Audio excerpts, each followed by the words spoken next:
अस्सलामुअलैकुम। आशू के संग आशू किचन में मौजूद हैं आप और आज यहाँ बन रहा है जनाब कबाब कड़ी। कबाब कड़ी बनाने के लिए मैंने सबसे पहले कीमा ले लिया है आधा किलो। हाफ़ केजी कीमे के अंदर मैंने आधी गड्डी प्याज काट के बारीक बारीक काट के शामिल कर दी। उसमें लाल मिर्ची, नमक और साथ में गरम मसाला और 2 स्लाइस पानी में भिगो लें या दूध में भिगो लें, वो भिगो के इसमें शामिल कर दें।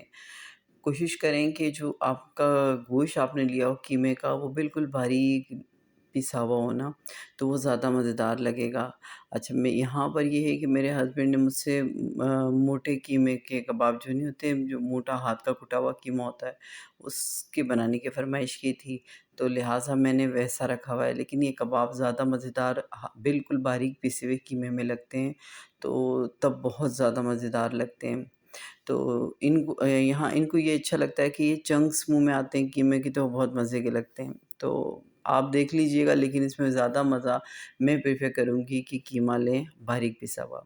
अच्छा, ये बनाकर मैंने उसकी टिक्कियाँ बना ली हैं और अब देखें यहाँ पर मैंने प्याज़ चूल्हे पे चढ़ाया है, 2 गड्डी प्याज़ चढ़ा के और ये 4 से 5 टमाटर लिए जिनको बारीक स्लाइस में मैंने काट लिया था। थोड़ा-सा नरम हुआ प्याज़ तो मैंने वो सारे टमाटर उसमें शामिल कर दिए और उसे अच्छी तरह से भून लेने के बाद उसे ढक कर रख दिया। 10 मिनट के बाद भी इसकी शक्ल ये है कि इसमें पानी मौजूद है।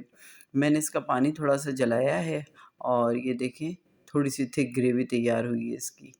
ये ज़रा जहाँ-जहाँ आपके ये रह जाए गुठलियाँ सी या कुछ इस तरह, तो उसको आप अपने चम्मच के ज़रिए इसे मिक्स कर लें, ताकि अच्छी तरह जो आपके मसाला इसकी कड़ी जो है बहुत मज़े की तैयार हो। कबाब मैंने टिकियाओं की सूरत बनाए हैं, वो इसमें बहुत मज़े के लगते हैं। ये गरम मसाला, लाल मिर्ची और धड़ा मिर्ची जिसको आप हाथ की कुटी हुई लाल मिर्ची कहते हैं वो, और साथ में अदरक। इसमें लहसुन नहीं जाएगा, सिर्फ़ अदरक। मैंने इसमें अदरक डाला है और नमक। वो सब कुछ डाल के इसमें मैं अच्छी तरह से मिक्स कर लूँगी। अदरक की खुशबू इसके अंदर बहुत मज़े की लगती होती है। तो बस आप इसको इसी तरकीब से, इसी तरीके से बनाइएगा और मुझे बताइएगा कि आपको ये रेसिपी कैसे लगी। इसके अंदर डाल के हम देखें मसाला हमारा अब स्मूथ सा तैयार हो गया है, बिल्कुल स्मूथ सा तैयार हुआ है।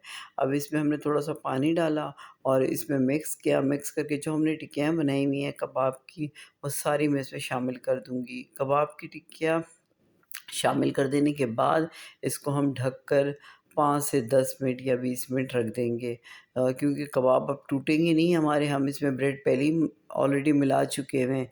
अगर किसी के पास ब्रेड ना हो तो वो इसमें आटा जो होता है वो भी शामिल कर सकते हैं, लेकिन ब्रेड से ये होता है कि जायका चेंज नहीं होता और आटे से जायका चेंज हो जाएगा, इसलिए आटा ना ही मिलाएं तो ज़्यादा बेहतर है।